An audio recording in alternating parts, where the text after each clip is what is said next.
couple of kilometers between Detroit and Western Canada.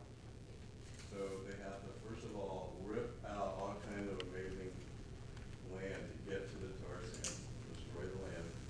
It's gotta be distilled and pumped through pipes. It's coming through pipes under the Mackinac Strait, so it can make its way to Detroit, so it can be processed right in the city and poison people in the city. Awesome, like that whole map of the red air pollution, that is also where Michigan's only oil refinery is located. So the point is that we are connected. We can be connected in positive, proactive ways, or we can be oblivious and connected in harmful, negative ways. So when the conversation went on about should that plant get totally redesigned so that that kind of crude oil could be processed, that would have been a good time to say no, in my opinion. And what else could we do to get our power and our energy? Any questions, comments, thoughts? Well, Dan, thank you so much for having me. I appreciate it. I'm not sure what you have next for our audience. I have a question. Sure. Do you offer any thoughts about blight? About blight? About blight. It's something that comes up from seeking area here and there. All right, so if I had my future Bill Polo shirt on, what do they say, blight is kind of in the eye of the beholder.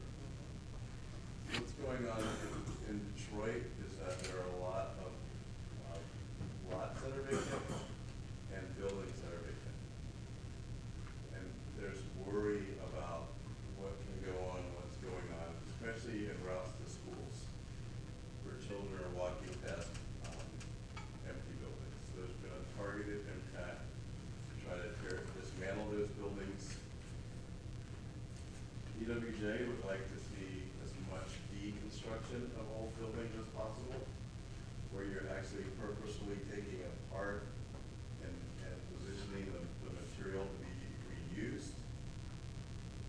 Some of the terminology around that is upscaling, because you can actually get money for the material when it's cleaned up, sanded, sorted. It adds value to that material.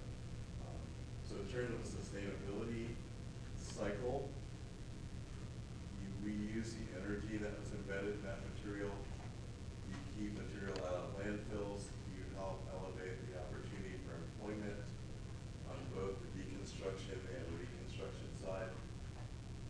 So we see blight as actually a safety issue.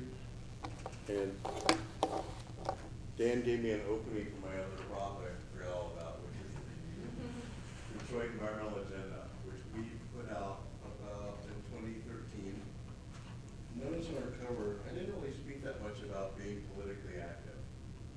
I only spoke about when democracy is disrupted. But what really is most important is our opportunity when it's functioning properly to elevate the conversations with candidates and draw out these same themes with the candidates. Like, who is it that I'm about to vote for who sees the world like I want to see it?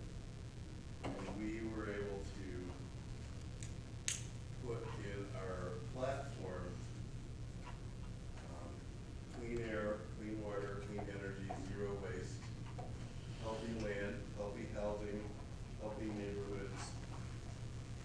All of these themes, there's a vision that was built out around it, which addresses your life question, right? So I have an idea about blight, but I think what matters most is, can there become a proactive, resident-driven vision about blight? And how can you potentially tie it to economic opportunity, safety, more healthy environment, and so forth? That'd be my solution. Well, if no other questions, that's our program for today. Thank you so much, guys.